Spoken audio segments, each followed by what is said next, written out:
J'ai la chance de rencontrer Marie-Dominique et Yin, les fondatrices de Lumina Travel, qui vont nous parler de leur expérience entrepreneuriale et comment elles ont lancé leur entreprise liée au voyage et au bien-être. Je vous souhaite une belle écoute. Hello Marie-Dominique et Yin, je suis ravie de vous accueillir aujourd'hui dans ce nouvel épisode du podcast Créer, digitaliser et entreprendre. Vous allez nous parler de votre entreprise Lumina Travel que vous avez lancée ensemble. Donc, je vous laisse la parole. Bonjour Alexa, merci de nous accueillir sur ton podcast, on est ravis d'être là. Donc moi je suis Marie-Dominique, cofondatrice de Lumina Travel, comme tu l'as si bien dit, et je répondrai en français puisque je suis française et je laisse la parole à Ying pour qu'elle se présente. Merci. Merci Alexandre. Et moi je suis Ying. Maintenant je suis à Singapour en ce moment pour enregistrer ce podcast. Oui, à Marie-Dominique. Ok, super. Merci. Donc, est-ce que vous pouvez chacune me parler de votre parcours avant de vous lancer ensemble dans l'entrepreneuriat? Qu'est-ce que vous faisiez avant Lumina Travel? Avec plaisir. Écoute, moi je viens d'une famille d'hôteliers. Donc mon père était dans l'hôtellerie et pendant 24 ans, j'ai dit à mes parents, je ne ferai jamais d'hôtellerie, je ne travaillerai jamais dans le tourisme. Vraiment, je voulais vraiment pas faire comme mes parents. Et puis un jour, mon père m'a dit, vas-y, essaye, viens faire un stage, arrête de dire que t'as pas envie, tu sais pas en fait. J'ai fait un stage et j'ai fait, waouh, en fait, c'est trop bien l'hôtellerie. Et donc à cette époque-là, j'étais déjà en école de commerce, j'avais fait un parcours un peu classique et prépa école de commerce. Et je cherchais à faire mes stages de fin d'études et je cherchais mon premier boulot. Donc je me suis dit, bon, finalement, moi qui voulais travailler dans une maison de luxe, dans la mode, ça sera pas ça, ce sera l'hôtellerie. Et mon premier job, c'était en tant que chargée de communication dans un palace parisien, où je suis restée 1 an et demi. Et la vie m'a emmenée ensuite à Singapour, où j'ai travaillé dans une agence de voyage de luxe. Et c'est là que j'ai rencontré Ying. Je suis restée là-bas 3 ans. Et ça m'a un peu confortée dans mon idée que, ouais, le voyage, c'est vraiment ce qui me plaît. Je veux rester dans ce milieu-là. Au bout de 3 ans, Singapour, mon conjoint et moi sommes rentrés en France. Et là, je me suis quand même dit, bon, je reste dans le voyage, j'explore un petit peu ce qu'il y a. Donc, je suis restée dans le milieu des startups dans le voyage pour une agence de voyage espagnole qui s'implantait en France. Et c'était très chouette. Et l'aventure a été courte parce que je me suis rendu compte que j'avais envie de bosser sur des projets personnels. Et donc, j'ai trouvé un job en parallèle qui était à mi-temps, qui n'avait rien à voir avec le voyage, mais où j'ai appris énormément de choses, normalement sur la création de sites. Donc, c'était dans la EdTech. Et j'ai appris plein de choses qui me servent encore aujourd'hui. Donc, en parallèle de ce boulot dans l'EdTech, avec King, on brainstormait un petit peu sur le projet Lumina. J'avais un autre projet personnel qui était la calligraphie. Bref, je faisais un peu trop de choses à la fois. Et à un moment, je me suis dit, bon, Ying, on a commencé à avancer un petit peu sur le projet. Je pense qu'il est temps que je lâche tout et que je me mette à fond. Et t'en penses quoi? Ça, c'était janvier 2020. Elle m'a dit, ouais, vas-y, ça a l'air pas mal. Ce serait bien qu'au moins l'une de nous soit à temps plein. Donc, en mars 2020, je lâche tout pour me lancer dans Lumina. Et là, je me suis dit, bon, je sais pas si c'est une bonne idée finalement. Mais bon, c'était pas quelque chose qu'on pouvait anticiper.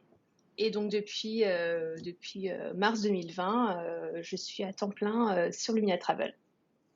D'accord, bon, super. On parlera du reste après avec Yin. Est-ce que tu peux nous présenter un petit peu ton parcours avant l'entrepreneuriat, Yin, aussi? Oui, mon parcours était un peu différent.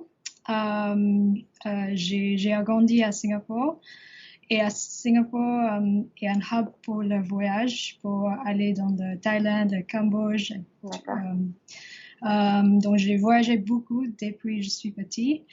Donc, après mon premier job à Singapour, qui était dans le même boulot avec Marido, j'ai passé presque 20 ans à Singapour sans vivre à l'étranger et j'ai toujours l'envie de vivre à l'étranger comme Marido a fait à Singapour.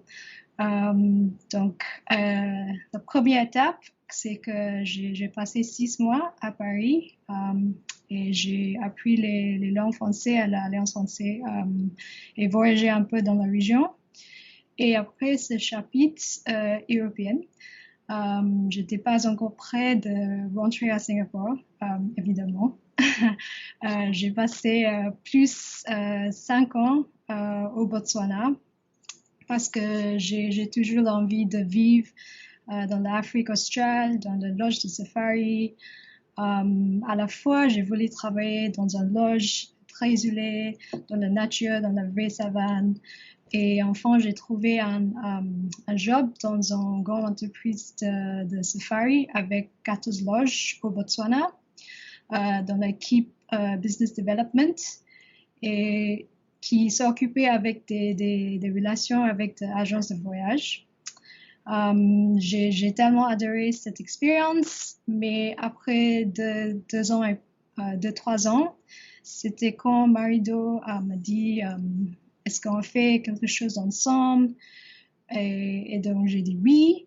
Et après 2 ans, je crois, on est 2020 et c'était le début de notre aventure. Ok. Et donc, du coup, tu es partie du Botswana et tu es revenue à Singapour, c'est ça?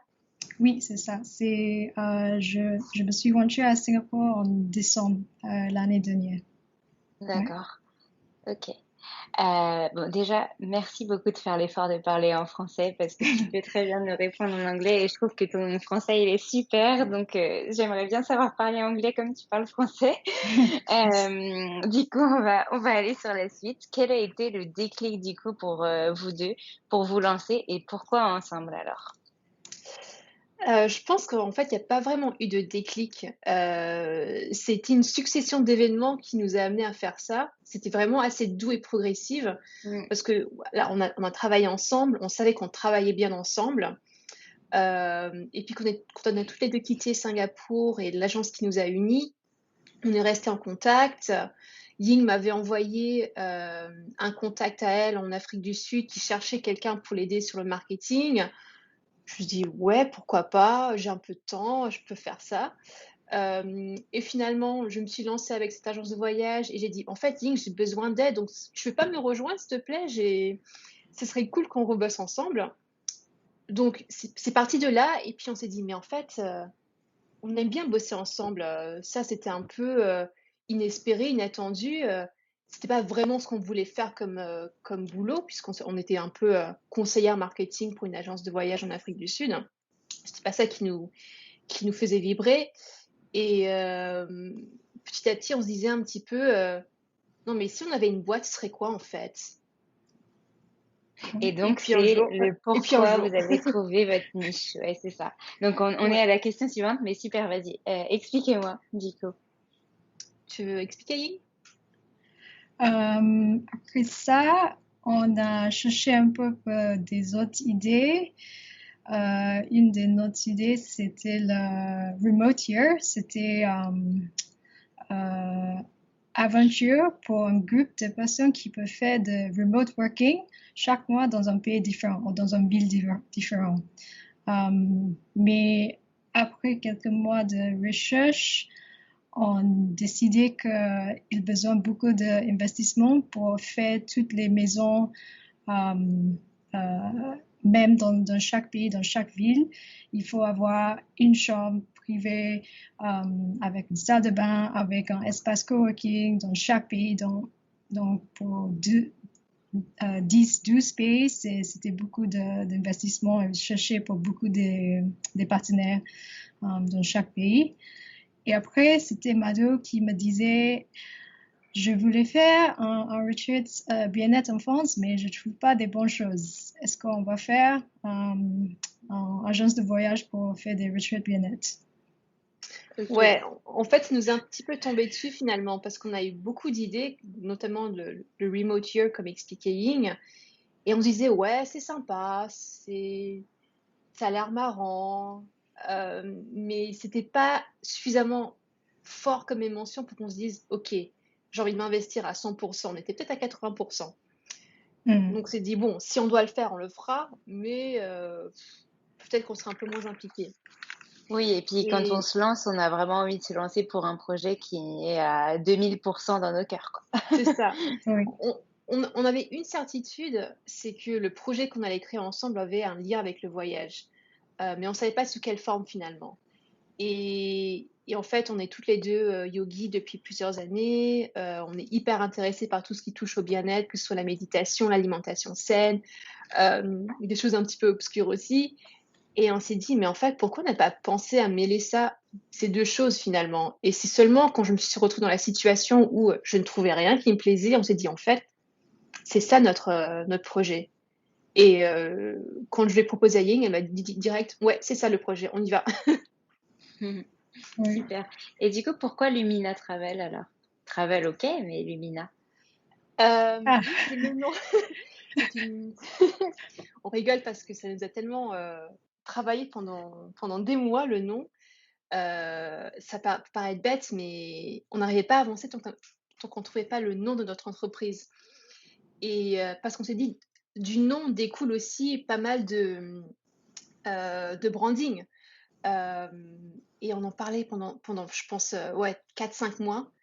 Et un au jour, j'étais au téléphone plus. avec Ying. Plus, tu crois? OK. Et j'étais au téléphone avec Ying et j'ai dit: «Ah mais Ying, j'aimerais tellement qu'on ait l'une de nous ait une illumination sur le prénom». Et là, on bug toutes les 2. Attends, illumination, c'est joli comme mot, non, tu trouves pas? Ouais, ouais, illumination, illuminer, lumière, passer de l'ombre à la lumière, l'apprentissage et tout ça. Lumina? T'en penses quoi? Et puis c'était parti, c'était comme l'idée, OK, D'accord. c'est Lumina Travel. Oui. OK. Et on a fait aussi des focus group pour trouver un bon nom et c'était pas du tout Lumina Travel. Ouais, ça n'avait rien à voir. Au départ, on était parti sur des choses hyper un peu trop concrètes, genre, Retreat Travel ou ouais, en fait, on était parti sur, du anglophone. Donc il Ouais. y avait un nom, c'était On the Road to Wellbeing, mais c'était trop long, c'était Ouais, imprononçable pour c'est un Français. Ça expliquait ce qu'on faisait, mais c'était pas sexy. Et du coup, c'est pour ça que on a mis beaucoup de temps, en fait, à trouver, le nom qui nous correspondait. je crois que celui-là est parfait parce que même en français, quelqu'un comme moi qui a un accent de merde peut le prononcer, donc c'est super. Oui, on s'est OK. dit qu'il fallait quelque chose qui soit finalement, international. Mmh, Oui. et c'est très bien. C'est parfait. Et donc du coup, est-ce que vous avez, un premier, enfin, des premiers conseils à donner à quelqu'un, qui se lance avec un associé? Parce que vous avez Euh, quand même des particularités, vous travaillez à distance, comment vous répartissez vos tâches? Enfin voilà, comment vous vous organisez? je crois que la première chose plus importante, c'est avoir le big picture ensemble. Il faut partager la même vision, la même valeur et c'est aussi important de travailler avec quelqu'un qui tu peux voir tous les jours pour 8 heures et peut-être 6 ou 7 fois par semaine si nécessaire. Euh, mais avoir la même vision au début, je crois, c'est le plus important. Et nous, av- nous avons travaillé sur notre vision pour quelques mois, je crois, avant de lancer l'administratif, les choses administratives, je crois. Ouais, Ouais. ouais, c'était hyper important pour nous d'être alignés. On n'allait pas lancer un projet s'il y en avait une qui se disait: «Ouais, bon, si tu veux faire ça, OK, d'accord». Non, il fallait que toutes les 2 on soit: «OK, c'est ça qu'on veut faire, c'est ça qui me motive de me réveiller tous les matins, ouais, génial». Donc ouais, comme disait Ying, le big picture, c'est hyper important. Et je pense que ce qui nous a aussi facilité la tâche, c'est que on se connaissait. On avait déjà travaillé ensemble, Ça, c'est sûr. Mmh. donc on connaissait nos forces et nos faiblesses. Bon, on a malheureusement toutes les 2 la même faiblesse qu'on est admin-phobe, mais du coup, on n'a pas eu le choix. Quand on lance une boîte et notamment en France, c'est plein d'administratifs et on a dû y faire face. Mais ouais, je pense que ce qui est aussi important, c'est d'avoir des rendez-vous réguliers, notamment quand on travaille à distance, et qu'on n'est pas dans le même bureau, mais dans le même pays, c'est se dire, OK, ces créneaux-là, on a 2 créneaux dans la semaine où on se voit, c'est le lundi matin et le jeudi matin, et on ne déroge pas ces créneaux-là. Ils sont indispensables. On prépare nos réunions bien à l'avance, on sait que tel lundi, on va traiter de tel sujet, le jeudi, ce sera un autre sujet, et ça nous fait un peu des points en début de semaine et en milieu de semaine, et comme ça, on a le temps d'échanger sur les problèmes qu'on a pu rencontrer entre les 2 réunions. Et bien se répartir les tâches.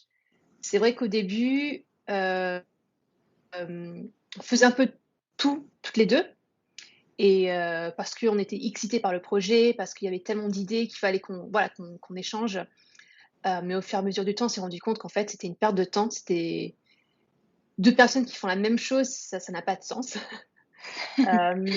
Donc il fallait qu'on répartisse mieux les tâches.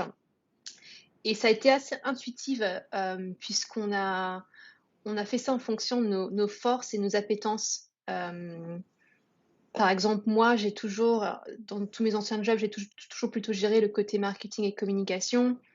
Donc, j'ai gardé la main sur ça. Et Ying, elle fait d'autres choses. Je ne sais pas si tu veux expliquer ce que toi tu fais, Ying, peut-être.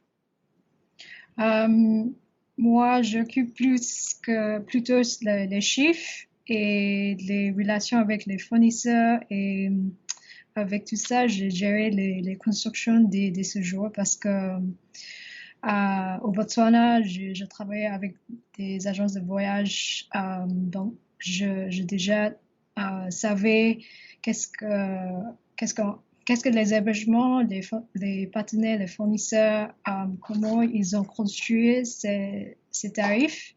Donc, j'ai un peu plus d'une base de connaissances pour négocier un peu de temps en temps. Mais Pour ça, des c'est super. conditions, oui, pour des Parce conditions pour que les tarifs, oui. c'est super d'avoir quelqu'un qui justement a travaillé déjà dans ce domaine et a vu le cœur du produit, enfin qu'il vient acheter, parce qu'en fait finalement tu es devenu client de ces prestataires, alors qu'à la base tu travaillais avec eux, donc tu avais l'intérieur. Et toi, Marie-Dominique, bah, tu as l'aspect plutôt développement de la marque Lumina, et donc du coup vous êtes super complémentaires en fait toutes les deux. Ouais, on est hyper complémentaires, et on essaye aussi de comprendre ce que fait l'autre. Ah Donc oui. l'idée, c'est pas de travailler en silo. Donc quand Ying me dit, bah écoute, j'ai une galère sur la tarification de cette offre-là parce que je sais pas, je trouve pas de chef de traiteur pour la retraite, et ben je donnais un coup de main parce que je sais comment on construit une offre Lumina, je sais qu'il faut tel prestataire, et je peux donner un coup de main à Ying. Si par exemple elle dit, bon bah je pars une semaine en vacances, bah c'est moi qui prends le relais, et je vais pas être perdue en me disant, oh là là, mais comment est-ce qu'elle fait tout ça? Et inversement, Ying, elle me donne toujours plein d'idées pour la communication, pour le marketing. Elle me challenge énormément sur le site. Elle me dit, j'ai vu ça sur notre site, comment est-ce qu'on peut l'intégrer? Donc voilà, on se nourrit l'une l'autre, et on se pousse aussi à s'améliorer. Des fois, Ying me pose des questions, je dis, mais Ying, je suis pas dev en fait, je sais pas faire ça. Super. Donc voilà. Ah bah, du coup, je vais passer à la question, une question que j'avais prévu de poser après, mais je pense que ça va beaucoup mieux dans le sens, de notre conversation. Comment est-ce qu'au quotidien, vous organisez? Tu as déjà commencé, Marie-Dominique, à nous en parler de vos réunions hebdo, et cetera, hebdo, Oui. et cetera. Est-ce que vous pouvez m'expliquer un petit peu mieux, enfin, nous expliquer un petit peu mieux comment, vous utilisez votre temps, les objectifs que vous vous fixez, voilà, l'importance de faire des pauses, les outils que vous utilisez, Mm. voilà, organiser vos tâches, vous en avez déjà un petit peu parlé, mais voilà, rentrer un peu plus dans le détail sur votre organisation au quotidien. Je crois que pour nous, faire les pauses, c'est une des choses plus importantes parce qu'on est dans le monde du bien-être, évidemment. Donc, on ne bosse pas 12 heures par jour. Pour moi, à Singapour, quand je me suis réveillée, j'ai fait des choses qui ont besoin de un peu plus de calme, de tranquillité, par exemple des chiffres.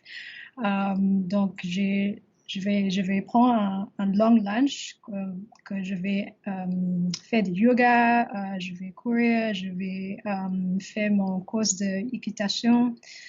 Donc, à 12 heures, non, 14 heures, dans l'après-midi, je vais retourner à mon desk et je retrouve Marido à son matin. Donc, je crois pour Marido, elle va faire les pauses aussi dans la soirée. Donc, on ne travaille pas tout le temps. Sinon, on fait le burn-out, qui n'est pas idéal sur le monde de bien-être. Et, Ouais, pardon, et vas-y. aussi, je crois qu'on aime beaucoup des to-do lists. Et donc, nous avons le même style de travailler. Donc, ça, c'est important aussi d'avoir quelqu'un qui a le même style de faire les tâches au quotidien. Ouais, et c'est vrai qu'on a mis beaucoup de temps à trouver la bonne façon de répertorier les tâches à faire. Des fois, c'était juste dans WhatsApp. Est-ce que tu peux faire ci? Est-ce que tu peux faire ça? Ben, dans WhatsApp, forcément, l'information finit par se perdre. Après, on est passé sur des Google Sheets où chaque fois qu'on faisait un call, on faisait un nouveau document, on récapitulait tout ce qu'on a dit pendant le call, mais après, on termine sur des milliards de fichiers, on ne sait plus trouver l'information. Et donc, du coup, on a un peu mis du temps à trouver l'outil qui nous paraissait bien. Et c'est mon copain qui nous a dit, mais en fait, utilisez Asana.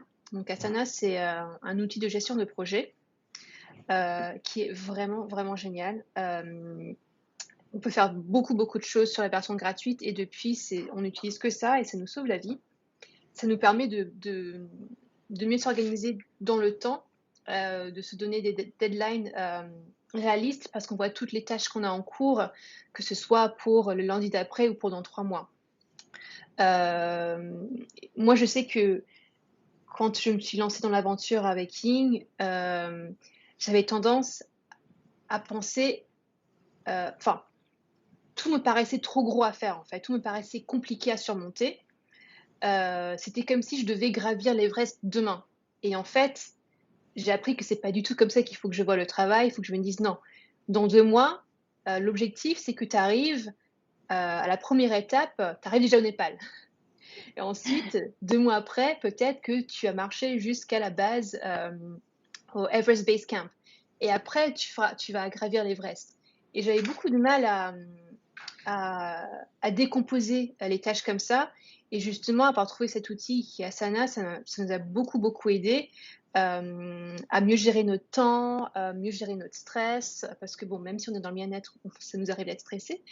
Ça me fait sourire parce que du coup, je suis allée checker très rapidement Asana. Je connaissais de nom, mais j'avais jamais été checker. Et la première chose que tu vois quand tu arrives sur leur site, c'est des petites tâches aux grandes initiatives. Donc, c'est petit pas par petit pas pour gravir l'Everest, en gros. Ouais, c'est ça. Donc, c'est super. Donc, c'est vraiment ça qui nous a aidé à avancer. Et finalement, cet outil nous aide aussi à nous donner des objectifs. Si on se dit, ben, dans 2 semaines, il faut qu'on ait contacté, je sais pas, 15 influenceurs ou qu'on ait contacté 10 marques avec qui faire un partenariat, ben, c'est hyper concret, quoi. C'est pas juste, ce serait bien qu'on fasse ça. Non, non, non. Il y a une tâche, elle t'est assignée, t'as une date à laquelle tu dois la faire. T'es obligé de la faire finalement. Tu te bouges. Voilà, tu te bouges. Donc ouais, c'était trouver des outils comme ça. Donc Asana, ça a été un outil indispensable pour nous, je dirais. Après, pareil, d'autres outils qu'on trouve bien, forcément, c'est toute la suite Google Drive. Pour les réseaux sociaux, moi, j'utilise Planoly pour planifier les posts. Donc ouais, ça demande une organisation de tout ça et même si on travaille à distance et qu'on n'est pas toujours au travail, au boulot en même temps, finalement, c'est un peu une force parce que quand Ying, il y a 7 heures de décalage entre Singapour et Paris. Pendant que je dors, Ying, elle bosse sur plein de choses. Et quand je me réveille, j'ai un petit peu une to-do list de voici les urgences qu'on a aujourd'hui. Il y a il y a une petite merde là. Est-ce que tu peux m'aider à régler ça? Donc voilà, je suis pas en train de lire 3 milliards de mails. Je sais où sont les merdes. Je sais ce qu'il faut gérer en priorité. Et inversement, quand moi c'est la fin de journée, bah, Ying il est en train de dormir, donc je lui fais une petite liste. Bon, bah, quand tu te réveilleras demain, est-ce que tu pourras gérer ça, s'il te plaît? Donc c'était comme si on était toujours ouvert finalement. Oui. Euh, Et donc finalement, ce décalage horaire, il vous sert plus que si vous étiez ensemble dans la même journée en train de bosser à la même heure finalement. Il est hyper ouais, utile. Mm. il est hyper utile, ouais. Et ouais, tu parlais aussi de... De vos euh, objectifs, ouais. donc faire des pauses, vous me l'avez dit, organiser vos tâches, bah, Asana y participe grandement. Mm. Et on avait abordé en amont de cet épisode aussi l'importance d'être bien entouré. Donc pas seulement vous deux ensemble, mais d'avoir aussi d'autres gens autour de vous pour échanger sur ce projet. Est-ce que vous pouvez nous parler un petit peu de cet axe, Lynn? Ouais, bah, vas-y. Euh, genre, notre entourage, c'est ça? Ou des gens on peut échanger des idées. Both. Les deux. Les deux, soit tes proches, les personnes proches, qu'elles ont comme importance dans votre travail de tous les jours, et aussi les personnes avec qui vous échangez sur vos projets. Euh, je crois Mado a échangé beaucoup plus avec ses amis entrepreneurs en France, mais c'est un peu plus relevant pour le mon business en France. Mais oui, c'est important pour nous d'avoir un entourage. Moi, c'est mon copain qui est français aussi, et il donne another opinion, outside opinion, de temps en temps, comme audience for our website, par exemple, Mm. Mm. ou des retraites, ou il écoute notre enregistrement pour notre Lumina Connect, qui est un programme en ligne, par exemple. Oui, c'est lui qui m'aide beaucoup dans ce projet oui, avec Lumina Travel. Ouais, Ok. c'est vrai que moi, dernièrement, j'ai pu bosser au sein de Station F. Donc, c'est vrai que j'avais pas mal d'entrepreneurs à ma disposition, entre guillemets, avec qui C'est je sûr. pouvais échanger. J'ai bossé dans des startups en France. Donc, finalement, dans mon entourage proche, il y a pas mal d'entrepreneurs. Et je peux leur dire facilement, bon, j'ai une galère, ça, je sais pas pourquoi ça marche pas. Qu'est-ce que t'en penses? Et il me décortique mon problème, il me donne des points de vue enfin ouais, des points de vue que je n'aurais jamais eu. Donc c'est hyper intéressant, même de parler des gens qui connaissent pas forcément le monde du voyage, du bien-être. Enfin, je sais que c'est intéressant de parler de ces gens-là parce que justement, ils ont peut-être des a priori Mm. sur bah, les retraites de yoga. Ouais, c'est une secte, quoi. Vous allez tous être habillés en blanc et chanter des trucs bizarres. Non, en fait, c'est pas du tout ça. Enfin, il y a de ça, mais il y a aussi des choses hyper terre à terre.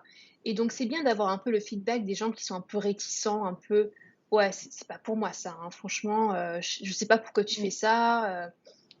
Ben, ça nous challenge, quoi. On se dit, ben, ok, donc il faut non seulement convaincre les gens qui sont déjà convaincus, mais il faut qu'on explique aux gens qui ne voient pas l'intérêt pourquoi c'est important. Et donc, ouais, moi, j'ai pas mal d'amis entrepreneurs qui nous aident, qui nous donnent plein de conseils. Mon conjoint est également dans le monde des startups, donc c'est vrai qu'il bosse pour une startup qui existe depuis 6 ans. Donc, il essaie de voir un petit peu, ben écoute, il s'est passé ça dans ma boîte, peut-être que ça peut être utile pour toi comme façon de penser, comme façon de t'organiser. Et c'est vrai que ça nous aide beaucoup. Euh, et je pense qu'aussi, les gens qui nous aident énormément, finalement, sont les profs de yoga. Euh, Parce qu'on organise des séjours pour ces profs-là. Donc, il faut qu'on soit leur écoute, qu'on puisse échanger avec eux, qu'on puisse leur demander, mais en fait, c'est quoi tes craintes quand tu organises un séjour? Dis-moi. Enfin, Est-ce que c'est que tu as peur de te planter de lieu? Est-ce que tu as peur de ne pas remplir ta retraite? Donne-moi toutes tes craintes et comme ça, moi, je vais te trouver des solutions à tout ça. Donc ça nourrit aussi le projet. Donc ouais, l'entourage au niveau pro, c'est hyper important, mais je pense aussi au niveau perso parce que ouais, je sais que quand j'ai commencé, j'ai 2-3 personnes qui m'ont dit non mais t'es folle, t'as un job, qu'est-ce que tu vas faire? Monter une boîte? Mais c'est ça que j'ai envie de faire en fait, c'est ça qui me donne envie de me lever le matin, qui me donne la pêche. J'ai envie d'être ma propre boss et de construire quelque chose de A à Z. Il y a des gens qui comprennent pas et c'est pas grave. Mais du coup, il faut s'entourer de personnes qui vont vous dire c'est génial ce que tu fais, tu vas y arriver, il y aura des phases difficiles, c'est normal, mais t'inquiète pas, tu vas te relever, tu vas avancer. Et ça, c'est essentiel. Oui. Je suis d'accord. C'est très boostant d'être avec des gens qui pensent, qui ont la même vision, en tout cas pas forcément du business que vous créez, mais la même vision de l'entrepreneuriat, qui ont eux aussi probablement tout lâché pour lancer leur boîte, ou Mm. alors travaillent pour une start-up qui a à la base tout lâché pour lancer sa boîte, etc. Donc c'est une vraie belle famille, l'entrepreneuriat. Et pour le coup, les profs de yoga sont aussi entrepreneurs, donc elles connaissent Mm. aussi vos problématiques et elles sont liées, elles ou ils d'ailleurs, hein, il n'y a pas que Mm. des femmes profs de yoga, Oui. ils sont liés à vous très conjointement au final.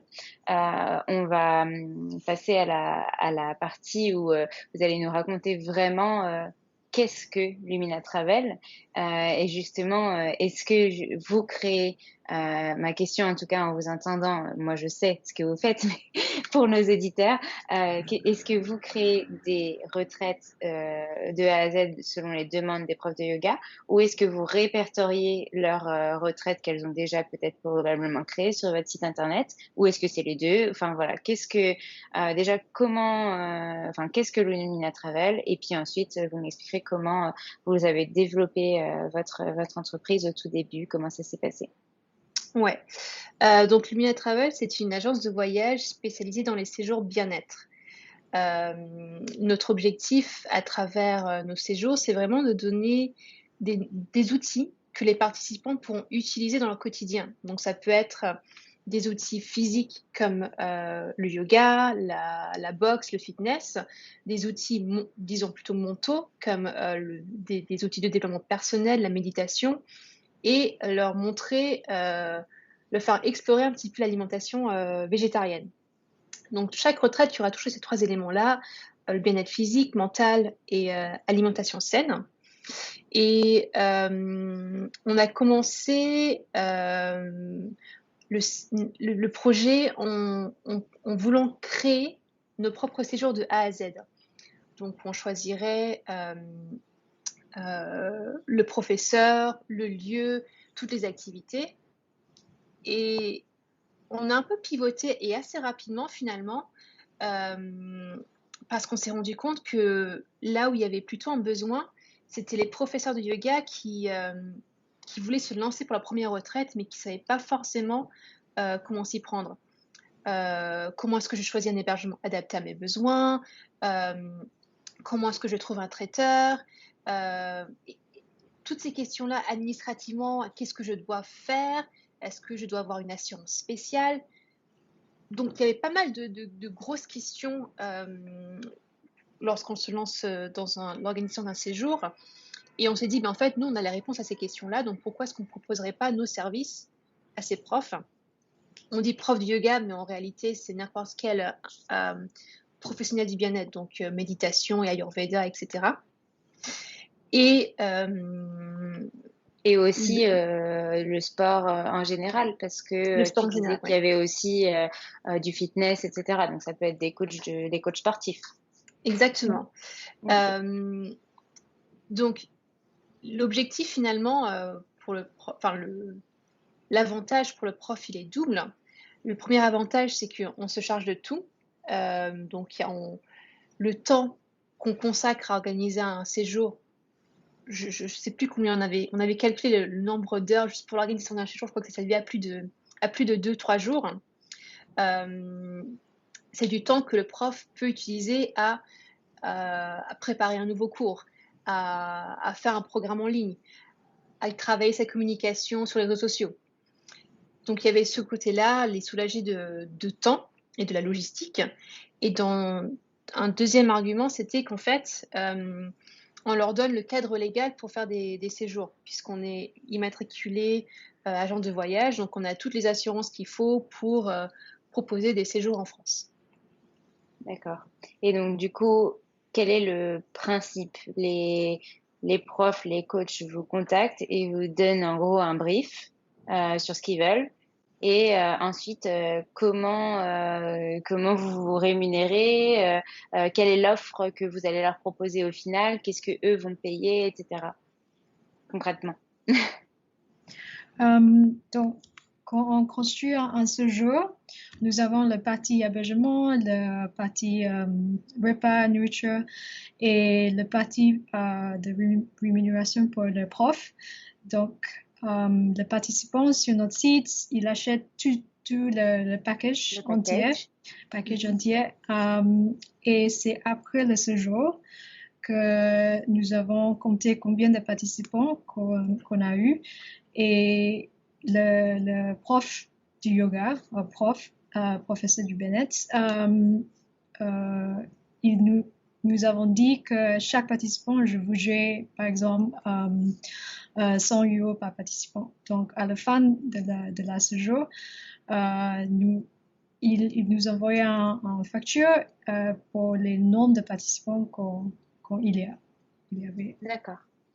Ok, Ouais, en donc fait, vous établissiez en fonction du programme du séjour un tarif qui sera reversé par participant au professeur.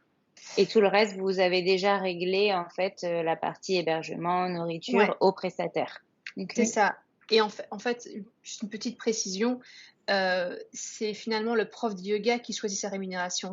On n'impose pas.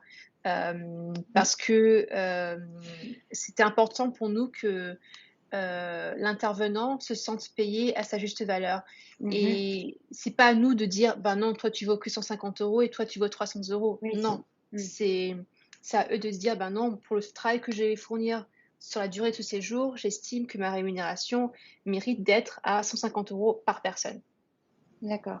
Et vous, du coup, vous prenez, vous faites donc le package complet avec tout ça dedans, plus votre travail, quoi. Il faut que vous vous C'est ça, rémunériez au bout d'un moment. ouais, c'est ça. Donc, Donc du ça coup, dépend, ça dépend je montre des... avec mes mains, mais ça correspond à hébergement, nourriture, professeur et votre part. C'est ça, Ouais, à peu ouais. près. Donc notre part, elle est impactée sur le prix de vente. On ne fait pas payer les enseignants de yoga pour nos services. D'accord. Donc c'est finalement le client final qui paye euh, pour notre rémunération, en fait. D'accord. Et du coup, au tout début, comment ça s'est passé? Vous n'aviez pas encore exactement ce business model, je suppose, et vous êtes lancé en plus en mars 2020. Donc, Ouais. comment vous avez fait? Qu'est-ce qui s'est passé? Et ben, avec qui on s'était dit, à l'origine, on voulait faire des séjours à l'étranger. Donc, ça n'a jamais été le plan de faire des séjours en France. On a été contraints par la crise du Covid. Et notre premier séjour, à l'origine, il devait avoir lieu au Portugal, dans la région de l'Algarve. On était allé avec King visiter en 2018, il me semble que c'était. Oui. On avait fait un peu toute la côte, trouvé des hébergements qu'on trouvait bien, parlé à quelques profs. Et on s'est dit, oh là là, mais cet hébergement-là, avec cette prof-là, avec cette activité-là, mais c'est la folie. On va faire un package comme ça. On fait le package, on réserve l'hôtel, on réserve la prof, on fait tous nos devis, on fait tout ce qu'il faut, on book tout. Et on lance le séjour en novembre 2019, en sachant que le séjour avait lieu en mars 2020. C'était limité à 12 personnes. Et on s'est dit, ça va, 12 personnes sur 7 milliards, c'est pas trop compliqué à trouver. Et ben, grosse erreur, on a vu une personne à notre séjour. Je pense qu'on a été trop confiante en se disant, mais les gens vont nous trouver. Si les gens veulent vraiment faire un séjour de yoga, ils vont trouver le séjour de yoga qu'il leur faut. Mais pas du tout, il y a tellement de compétition maintenant. et en tout cas, je sais qu'au Portugal, il y a pas mal de ces genres de yoga, qu'on était un peu noyés dans la masse. Et je Mm. pense que le fait qu'il y avait la crise du Covid qui commençait à sortir fin janvier, ça n'a pas du tout été notre cas. Et donc on s'est dit, bon, ben en fait, on a fait un séjour, mais c'était un flop total. Merde, est-ce qu'on s'est planté dans notre business model? Où est-ce qu'on s'est planté? Bon, la situation n'a pas aidé, mais je pense que clairement, on n'avait pas du tout, mais alors pas du tout développé une audience. On Mm. se disait que les gens allaient nous trouver, mais non, c'était à nous d'aller les chercher. Oui, Mm. c'est ça. C'est aussi un peu la raison nous avons pivoté un peu sur le service pour les intervenants. Ouais, Oui, au final, le modèle correspond finalement mieux aussi à votre besoin, c'est-à-dire les profs de yoga, avant de lancer je parle de yoga parce que je connais le secteur, mais profs, coach sportif tout court, oui, avant de lancer leur retraite, c'est vrai que finalement, c'est un clé en main. Et en Mm. plus de ça, ils ont rien à payer. Donc, Ouais, pourquoi ils viendraient pas, quoi? La ouais. problématique, c'est quand même, je fais une retraite. Bon, déjà parce que j'ai envie d'apporter du bien-être autour de moi, mais aussi parce que j'ai envie de gagner de l'argent. Donc, si je dois en dépenser en amont sans être sûr que ça va fonctionner, bah, déjà, c'est un petit peu, enfin, voilà, on a toujours des doutes, on a toujours des peurs. Et comme Mm. tu dis, quand on est prof de yoga, bah, il y a beaucoup quand même de profs, énormément de profs qui se lancent. Donc, forcément, bah, il y a beaucoup de retraites. Donc, pour se démarquer, c'est pas toujours facile. Donc c'est vrai que d'avoir un clé en main et en plus, à la fin, tu es rémunéré, comme tu l'as demandé, bah, enfin, c'est tout ce qu'on peut rêver, quoi. C'est Ouais. quoi la douille à l'intérieur? Bah C'est ça écoute, qui va se poser. là, je pense que la grosse préoccupation, mais ça, c'est pas uniquement dans le secteur du yoga, du tourisme, c'était de tout le monde, c'est est-ce que les projets que j'ai entamés ce mois-ci pourront avoir lieu? Parce que C'est je ça. ne sais pas dans Mmh. quelle situation on sera. Je sais que par exemple, avec la crise du Covid, on a beaucoup dû s'adapter. Bah, Comme je justement, dis, c'est ma prochaine question. Donc comment vous avez fait? Qu'est-ce que vous avez dû créer, mm, pour Lumina Travel qui ne ressemblait pas forcément à un vrai voyage à l'étranger? ouais, tu veux en parler, Guy? Euh, après un peu de total flop avec le Portugal, en mars, en avril, on était tous en lockdown, en quarantine Mmh. à notre maison. Donc, nous avons suivi un peu les tendances mondiales, fait les lives, fait les programmes avec Instagram Live pendant toute la journée. Nous avons essayé de créer des engagements sur les réseaux sociaux. Nous avons créé une calendrier bien-être quotidien que nous avons mis à jour quotidien pour taguer les profs, pour taguer les marques aussi qui fait du live à la fois. Et aussi, nous avons créé un générateur bien-être. C'était un jour, c'est presque un jour. Et tu peux cliquer un bouton et il te donne un défi. C'était un défi, oui. Ouais, un défi bien-être à faire. Oui, D'accord. oui. Donc, on a beaucoup misé sur le contenu quand on était un peu enfermés chez nous. Ça nous a permis de commencer à créer une communauté. Donc, finalement, en fait, le Covid, ça a été une bénédiction dans le sens où la chose primordiale, qu'on n'avait pas travaillé en amont de notre séjour au Portugal, ben là, on était obligé de le faire. On pouvait rien faire d'autre, on ne pouvait pas organiser de séjour, on ne pouvait pas vendre des séjours à l'étranger. Ben, du coup, on a travaillé un peu plus la marque. Mm. Euh, et au-delà de ça, je pense que ça nous a aussi forcé à considérer la France comme un lieu intéressant pour nos séjours. Parce que c'était le seul endroit finalement où on pouvait voyager.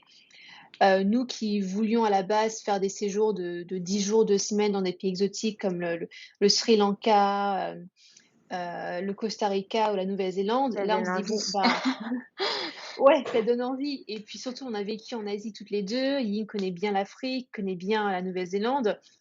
On voulait mettre ça dans notre Bah oui. offre. Et là on se dit ben non en fait on va rester en France parce qu'on n'a pas trop le choix. Euh, donc c'était ouais s'adapter à ben, ok c'est quoi la nouvelle offre Lumina alors c'est quoi les séjours qu'on va proposer. Donc ça on a dû s'adapter à ce niveau-là. Et après, petit à petit, en fait, c'est des petites choses qui sont arrivées au fur et à mesure. Par exemple, on avait pas mal de demandes de gens qui disaient oui, mais et si je réserve, mais j'attrape le Covid, qu'est-ce qui se passe? Est-ce que vous me remboursez? Bon, très bonne question. Comment est-ce qu'on Ouais. répond à ça? Des choses comme ça. Donc là, par exemple, on a mis en place un partenariat avec une assurance voyage pour que justement chaque participant puisse avoir une assurance annulation qui permet de le couvrir en cas de contraction du Covid. On a dû mettre à jour nos conditions de vente dans le cadre d'un confinement. Donc là, on se dit que si on est confiné, ben, soit on propose un remboursement, soit on propose aux participants de recevoir un avoir du montant de ce qu'il a déjà payé à utiliser sur un autre séjour. Dans la mesure du possible, on essaie de décaler le séjour à une nouvelle date, mais des fois ça colle pas parce que l'hébergement n'est pas disponible. Oui. Donc voilà, en fait c'est une gymnastique finalement de toujours avoir à s'adapter. Là récemment, on vient de rajouter des tests PCR obligatoires avant un séjour pour rassurer les gens, pour qu'ils puissent partir en se disant bon, ok, bah, tout le monde est a priori négatif, je peux enlever mon masque. Si je suis pas sereine, je remets mon masque, il n'y a aucun souci, il n'y a pas de jugement par rapport à ça. Donc voilà, c'est comment est-ce qu'on fait en sorte que tout le monde est à l'aise, en sachant qu'il y a un climat vraiment étrange et tout le monde a une vision différente de ce Covid. Il y en a qui sont pas du tout stressés, d'autres qui sont apeurés. Comment concilier toute la panoplie des émotions finalement. Donc par exemple, il y a quelques jours, on avait quelqu'un qui nous a dit ah ben, j'ai vu, je voulais réserver votre séjour, mais j'ai vu que vous demandez un PCR, donc je ne viens pas. Bon bah Bah soit, ok. c'est pas grave, enfin Mm. ça arrive. Donc voilà, il faut tester des Ouais. choses et puis voir ce qui a du sens pour nous. Et pour nous, ce qui est important, c'est que chaque personne se sente en sécurité quand ils viennent à un séjour. Oui. Mm. Et ben c'est super. Et donc du coup, vous avez organisé combien de séjours depuis mars 2020, concrètement? 5, Mhm. 3 qui ont été annulés l'année dernière à cause du confinement. Non, 4 qui ont été annulés à cause du confinement. Et là, entre avril, mai, juin et septembre, je pense qu'on en a une dizaine. D'accord.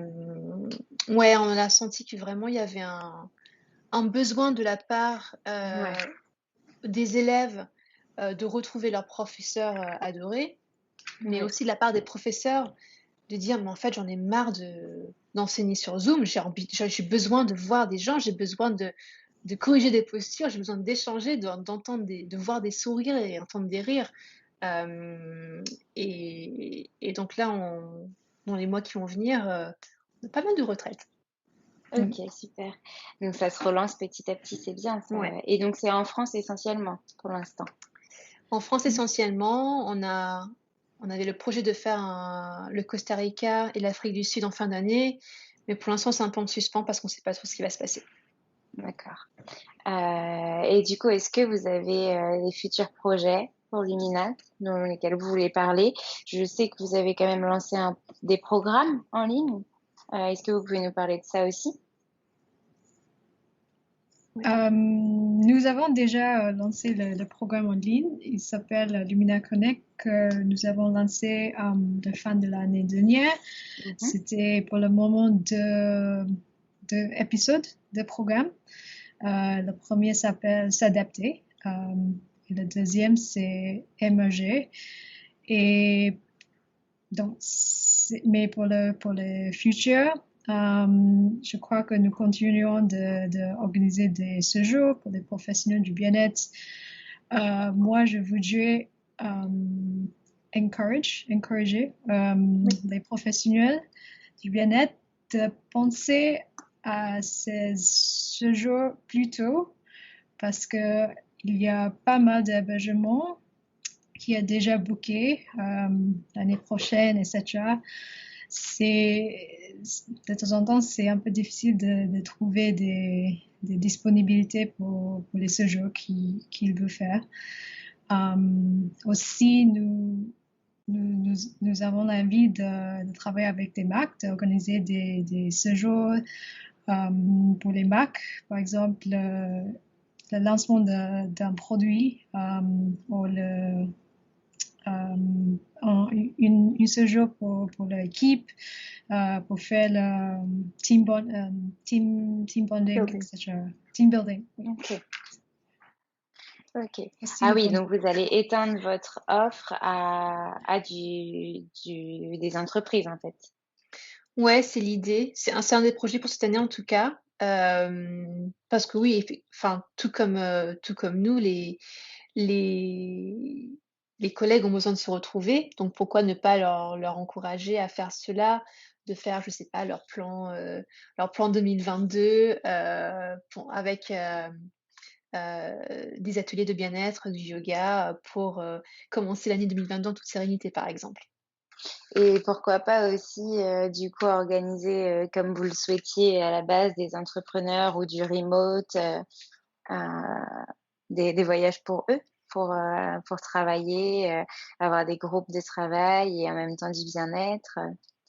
Est-ce que c'est quelque chose que vous avez songé, puisque vous avez quand même une belle équipe d'entrepreneurs que vous Mm. connaissez?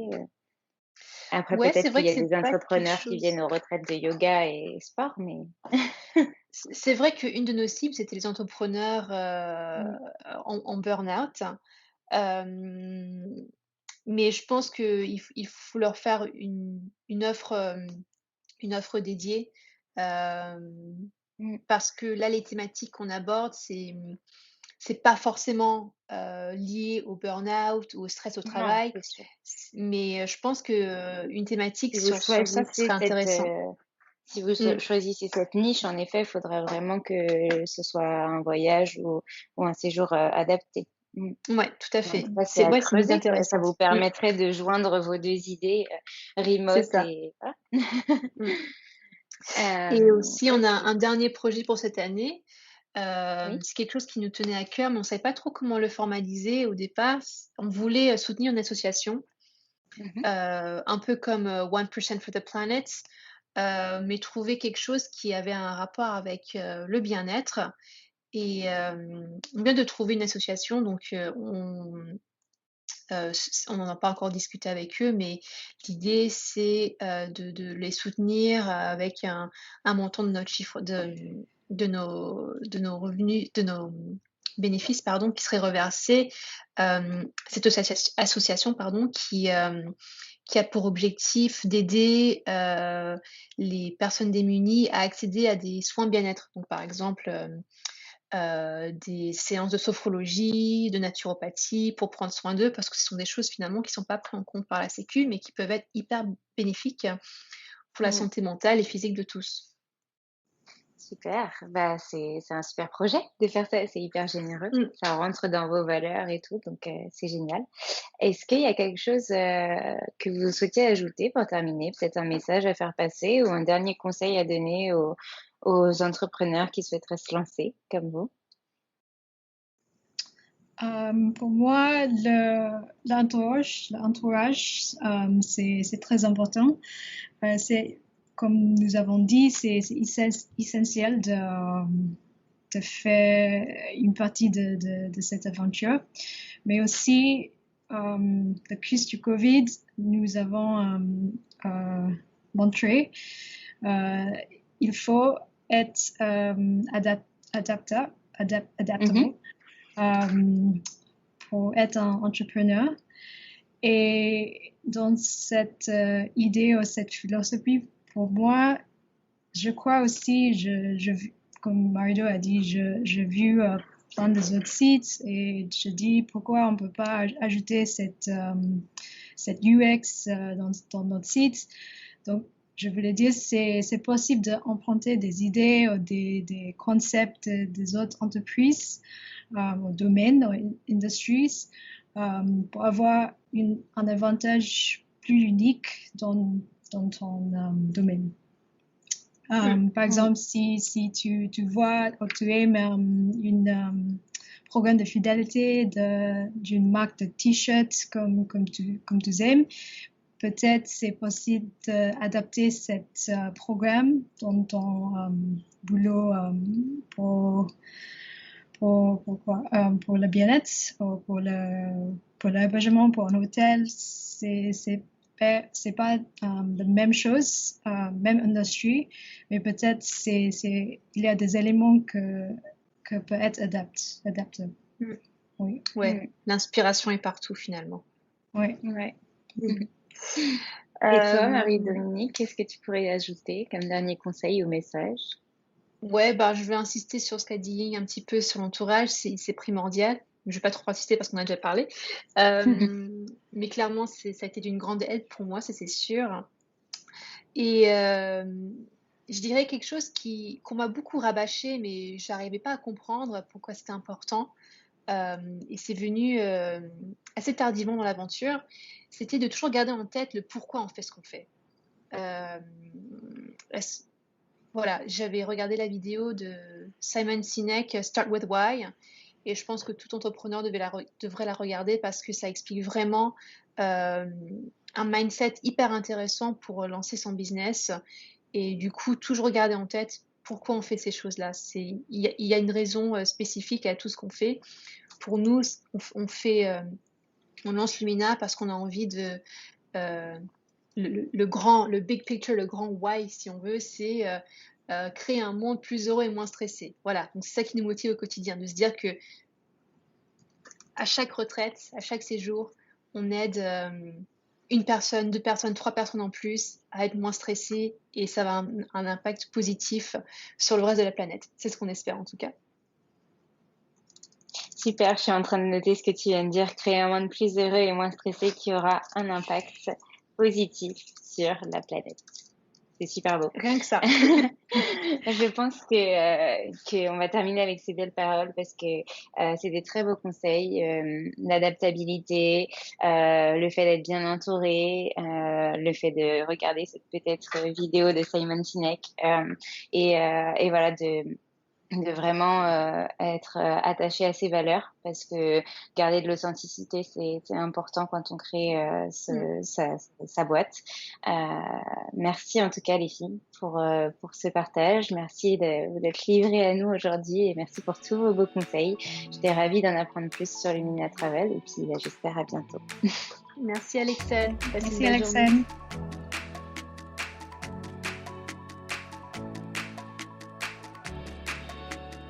Merci à tous d'avoir écouté cet épisode, j'espère qu'il vous a plu et si c'est le cas, n'hésitez pas à nous laisser des commentaires et petites étoiles sur Apple Podcast. Vous pouvez aussi nous envoyer des messages en privé, ça nous fera très plaisir.